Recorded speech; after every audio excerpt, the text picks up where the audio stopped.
Broker o'zi kim? Broker nima ish qiladi, nimaga kerak?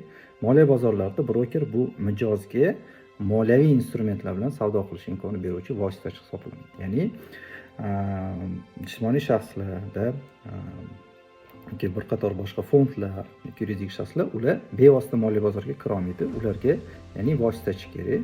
Ya'ni bu vositachi ko'prik sifatida brokerlar xizmat qiladi. Ya'ni brokerlar vazifasi sizni buyurtmalaringizni va moliyaviy buyurtmalaringizni qabul qilish va platforma taqdim etish va shu buyurtmalarni bajarish. Ya'ni moliya bozoridagi roli shu likvidlik ulashda narx shakllanishda ishtirok etish va mijozlarni buyurtmalarini amalga oshirish. Ya'ni bu brokerning vazifasi moliya bozorida.